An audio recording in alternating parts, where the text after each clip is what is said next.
വിദേശ സംഭാവന നിയന്ത്രണ നിയമ ഭേദഗതി ബില്ലിനെ ചൊല്ലി പാർലമെന്റിലും പുറത്തും രാഷ്ട്രീയ പോരാട്ടം മുറുകുന്നു. പ്രതിപക്ഷത്തിന്റെ ശക്തമായ പ്രതിഷേധത്തെ തുടർന്ന് ബിൽ ലോക്സഭയിൽ ചർച്ചയ്ക്കെടുക്കാതെ കേന്ദ്ര സർക്കാർ താൽക്കാലികമായി മാറ്റിവെച്ചിരിക്കുകയാണ്. എന്നാൽ ഈ പിന്മാറ്റം തന്ത്രപരമാണെന്നും NGO-കളെയും ന്യൂനപക്ഷ സ്ഥാപനങ്ങളെയും ശ്വാസം മുട്ടിക്കാനുള്ള നീക്കത്തിൽ നിന്ന് സർക്കാർ പിന്നോട്ട് പോയിട്ടില്ലെന്നുമാണ് രാഷ്ട്രീയ നിരീക്ഷകർ വിലയിരുത്തുന്നത്. ലോക്സഭയ്ക്ക് അകത്തും പാർലമെന്റ് കവാടത്തിന് മുന്നിലും പ്രതിപക്ഷ എംപിമാർ ബാനറുകളും പ്ലക്കാർഡുകളുമായി അണിനിരന്നു. സന്നദ്ധ സംഘടനകളെ വേട്ടയാടുന്നത് അവസാനിപ്പിക്കുക, ജനാധിപത്യത്തെ തകർക്കരുത് തുടങ്ങിയ മുദ്രാവാക്യങ്ങൾ പാർലമെന്റ് പരിസരത്ത് മുഴങ്ങിക്കേട്ടു. ചർച്ചകൾ കൂടാതെ നിർണായകമായ നിയമ ഭേദഗതികൾ പാസാക്കിയെടുക്കാനുള്ള സർക്കാർ നീക്കത്തിനെതിരെയാണ് പ്രതിപക്ഷം ഒറ്റക്കെട്ടായി രംഗത്ത് വന്നത്. കേന്ദ്രമന്ത്രി കിരൺ റിജിജു സഭയിൽ സംസാരിക്കുമ്പോഴും പ്രതിഷേധം അടങ്ങിയിരുന്നില്ല. ഭേദഗതിയെക്കുറിച്ച് പ്രതിപക്ഷം തെറ്റിദ്ധാരണ പരത്തുകയാണെന്ന് അദ്ദേഹം ആരോപിച്ചു. പ്രത്യേകിച്ച് കേരളത്തിലെ ജനങ്ങളെ കോൺഗ്രസും ഇടതുപക്ഷവും തെറ്റായ വഴിക്ക് നയിക്കുകയാണെന്ന് അദ്ദേഹം പറഞ്ഞു. വിദേശ പണത്തിന്റെ ഒഴുക്ക് നിയന്ത്രിക്കാനും സുതാര്യത ഉറപ്പാക്കാനുമാണ് ബില്ലെന്ന് സർക്കാർ ആവർത്തിക്കുമ്പോഴും ഇത് സംഘടനകളുടെ പ്രവർത്തനം സ്തംഭിപ്പിക്കാനാണെന്ന് പ്രതിപക്ഷം ചൂണ്ടിക്കാട്ടുന്നു.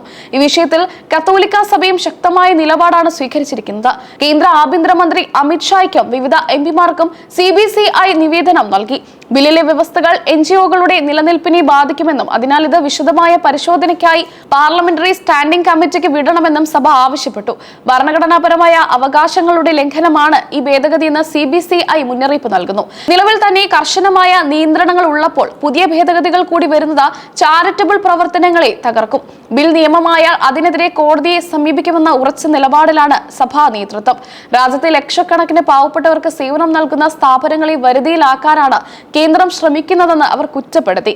കത്തോലിക്ക സഭയുടെ മുഖ്യപത്രമായ ദീപികയും കടുത്ത ഭാഷയിലാണ് സർക്കാരിനെ വിമർശിച്ചത്. FCRI ഭേദഗതി ന്യൂനപക്ഷ വേട്ടയ്ക്കുള്ള മറ്റൊരു മാരകായുധമാണെന്ന് ദീപിക മുഖപ്രസംഗത്തിൽ കുറിച്ചു. കേരളത്തിൽ നിയമസഭാ തിരഞ്ഞെടുപ്പ് അടുത്തിരിക്കുന്ന സാഹചര്യത്തിൽ പോലും ഇത്തരം നീക്കങ്ങൾ നടത്തുന്നത് കൃത്യമായ രാഷ്ട്രീയ സന്ദേശമാണെന്ന് പത്രം നിരീക്ഷിക്കുന്നു. സംഘപരിവാർ ആക്രമണങ്ങൾ, മതപരിവർത്തന നിരോധന നിയമം, ന്യൂനപക്ഷ കമ്മീഷനിലെ അവഗണന എന്നിവയ്ക്കൊപ്പം FCRI കൂടി ചേരുമ്പോൾ ക്രൈസ്തവ സമൂഹത്തിന് നേരെയുള്ള സമ്മർദ്ദം വർദ്ധിക്കുകയാണെന്ന് മുഖപ്രസംഗം പരിഹസിക്കുന്നു. ക്രൈസ്തവരെ കുറിച്ച് BJP ചിന്തിക്കുന്നില്ലെന്ന് പറയാനാകില്ല എന്ന പരിഹാസം സർക്കാരിന്റെ ഇരട്ടത്താപ്പിനെയാണ് വിരൽ ചൂണ്ടുന്നത്.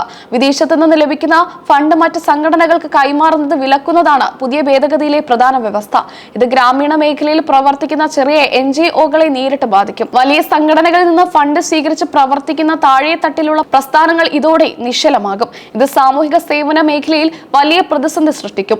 അഡ്മിനിസ്ട്രേറ്റീവ് ചിലവുകൾക്കായി ഉപയോഗിക്കാവുന്ന തുക 50% നിന്ന് 20% കുറച്ചതും വലിയ തിരിച്ചടിയാണ്. ഉദ്യോഗസ്ഥർക്ക് ശമ്പളം നൽകാനും വാടക നൽകാനും പോലും ബുദ്ധിമുട്ടുന്ന അവസ്ഥയിലേക്ക് സന്നദ്ധ സംഘടനകൾ മാറും. സർക്കാരിനെ വിമർശിക്കുന്ന സംഘടനകളെ സാമ്പത്തികമായി തളർത്തുക എന്ന ഗൂഢ ലക്ഷ്യം ഇതിന് പിന്നിലുണ്ടെന്ന് രാഷ്ട്രീയ വൃത്തങ്ങൾ സംശയിക്കുന്നു. ആധാർ നിർബന്ധമാക്കിയതും വിവാദത്തിന് കാരണമായിട്ടുണ്ട്. വിദേശ ഫണ്ട് സ്വീകരിക്കുന്ന സംഘടനകളിലെ ഭാരവാഹികൾക്ക് ആധാർ നിർബന്ധമാക്കുന്നത് സ്വകാര്യതയുടെ ലംഘനമാണെന്ന് ഹർജിക്കാർ ചൂണ്ടിക്കാട്ടുന്നു. ഇത്തരം കടുത്ത നിബന്ധനകൾ വഴി സന്നദ്ധ പ്രവർത്തനങ്ങളെ സർക്കാർ നിയന്ത്രണത്തിലാക്കാൻ ശ്രമിക്കുകയാണ്. പാർലമെന്റിൽ താൽക്കാലികമായി പിന്മാറിയെങ്കിലും ബിൽ പാസാക്കിയെടുക്കാൻ സർക്കാർ വലിയ നീക്കങ്ങളാണ് നടത്തുന്നത്. വിദേശ ഇടപെടലുകൾ തടയുക എന്ന ദേശീയ സുരക്ഷാ വാദമാണ് സർക്കാർ മുന്നോട്ട് വെക്കുന്നത്. എന്നാൽ സുരക്ഷയുടെ പേരിൽ ജനാധിപത്യപരമായ വിയോജിപ്പുകളെ അടിച്ചമർത്തരുതെന്ന് പ്രതിപക്ഷം ആവശ്യപ്പെടുന്നു. കേരളത്തിലെ രാഷ്ട്രീയ സാഹചര്യത്തിലും ഈ ബിൽ വലിയ ചർച്ചയാകുന്നുണ്ട്. ക്രൈസ്തവ വോട്ടുകൾ ലക്ഷ്യം വെച്ച് BJP നീക്കങ്ങൾ നടത്തുമ്പോൾ തന്നെ സഭാ നേതൃത്വം ഉയർത്തുന്ന ഈ പ്രതിഷേധം BJPക്ക് വലിയ തലവേദനയാണ് സൃഷ്ടിക്കുന്നത്. കേരളത്തിലെ സഭാ നേതൃത്വം സ്വീകരിച്ചിരിക്കുന്ന കടുത്ത നിലപാട് ദേശീയ തലത്തിലും ചർച്ചയായി കഴിഞ്ഞു. ഭേദഗതി പാസ്സായാൽ അത് കേരളത്തിലെ നിരവധി ആശുപത്രികളെയും അനാഥാലയങ്ങളെയും വിദ്യാഭ്യാസ സ്ഥാപനങ്ങളെയും നേരിട്ട് ബാധിക്കും. വർഷങ്ങളായി വിദേശ സഹായത്തോടെ പ്രവർത്തിക്കുന്ന ഇത്തരം സ്ഥാപനങ്ങളുടെ സാമ്പത്തിക അടിത്തറ തകരാൻ ഈ നിയമം കാരണമാകും. ഇതാണ് സഭയെ ഇത്രയും അധികം പ്രകോപിപ്പിച്ചിരിക്കുന്നത്. ജനാധിപത്യ സംവിധാനത്തിൽ സന്നദ്ധ സംഘടനകൾക്ക് നിർണായകമായ സ്ഥാനമുണ്ട്. സർക്കാരിന് എത്താൻ കഴിയാത്ത മേഖലകളിൽ സേവനം എത്തിക്കുന്നത് ഇത്തരം NGO-കളാണ്. അവരെ ശത്രുക്കളായി കാണുന്ന സമീപനം ഗുണകരമല്ലെന്ന് സാമ്പത്തിക വിദഗ്ധരും ചൂണ്ടിക്കാട്ടുന്നു. പ്രതിപക്ഷ എംപിമാർ സഭയിൽ അവിശ്വാസ പ്രമേയം പോലുള്ള നീക്കങ്ങളെക്കുറിച്ച് ആലോചിക്കുന്നുണ്ട്. FCRI വിഷയം വരും ദിവസങ്ങളിൽ കൂടുതൽ ശക്തമായി സഭയിൽ ഉന്നയിക്കാനാണ് അവരുടെ തീരുമാനം. സർക്കാരിനെ പ്രതിരോധത്തിലാക്കാൻ ഇടതുപക്ഷവും കോൺഗ്രസും കൈകോർക്കുന്നു എന്നത് ശ്രദ്ധേയമാണ്. വിദേശ പണം രാഷ്ട്രീയ ആവശ്യങ്ങൾക്ക് ഉപയോഗിക്കുന്നുണ്ടോ എന്ന് പരിശോധിക്കാൻ നിലവിൽ തന്നെ സംവിധാനങ്ങളുണ്ട്. അത് കൂടുതൽ ശക്തിപ്പെടുത്തുന്നതിന് പകരം സംഘടനകളെ അടച്ചുപൂട്ടിക്കുന്ന രീതിയിലുള്ള നിയമങ്ങൾ കൊണ്ടുവരുന്നത് ദുരുദ്ദേശപരമാണെന്നാണ് പൊതുവികാരം. രാജ്യത്തെ സിവിൽ സൊസൈറ്റിക്ക് നേരെയുള്ള കടന്നുകയറ്റമായാണ് അന്താരാഷ്ട്ര തലത്തിലും ഈ ഭേദഗതി വിലയിരുത്തപ്പെടുന്നത്. ഇന്ത്യയിലെ ജനാധിപത്യ മൂല്യങ്ങൾ തകർന്നു എന്ന വിമർശനത്തിന് ഇത് വീണ്ടും ആക്കം കൂട്ടുന്നു. എന്നാൽ ആഭ്യന്തര കാര്യങ്ങളിൽ പുറത്തുനിന്നുള്ള ഇടപെടൽ അനുവദിക്കില്ലെന്ന ഉറച്ച നിലപാടിലാണ് കേന്ദ്രം.